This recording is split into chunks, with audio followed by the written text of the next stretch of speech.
प्रभू येशू ख्रिस्ताच्या सर्वश्रेष्ठ नावात आपणास अभिवादन. पवित्र शास्त्र बायबलमधून योहानकृत शुभवर्तमान अध्याय 4 व वचन 47 मध्ये असे लिहिले आहे. येशू यहुदियातून गालिलात आला हे ऐकून तो त्याच्याकडे गेला. त्याने त्याला विनंती केली की आपण खाली येऊन माझ्या मुलाला बरे करा, कारण तो मरणाच्या पंथास लागला आहे. ज्या अंमलदाराचा मुलगा मरणाच्या पंथास लागला तो केवळ प्रभू येशू ख्रिस्ताच्या शब्दाच्या द्वारेच बरा झाला.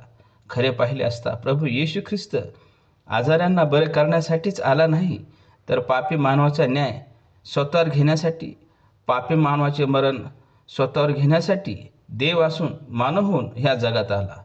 त्याने वधस्तंभावर पापी मानवाबद्दल स्वतःचे रक्त वाहू देऊन तो मरण पावला. त्याने मरणावर विजय मिळवला. देवाने त्याला मरणातून तिसऱ्या दिवशी उठविले. स्वर्गामध्ये आपल्या उजवीकडे बसून त्याला प्रभू करून ठेवले आहे.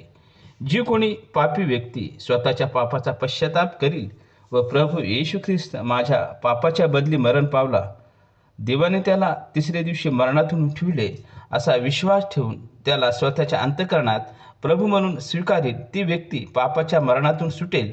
तिच्यावर न्यायाचा प्रसंग येणार नाही व तिला सार्वकालिक जीवन मिळेल व सार्वकालिक नरकाग्नीच्या शिक्षेपासून ती व्यक्ती वाचेल. केवळ प्रभू येशू ख्रिस्तावरील विश्वासाच्या द्वारे सार्वकालिक जीवन मिळेल. त्याच्यावर मरणाची सत्ता राहणार नाही. देव करो हे गंभीर रहस्य समजण्यास देव तुमचे सहाय्य करो.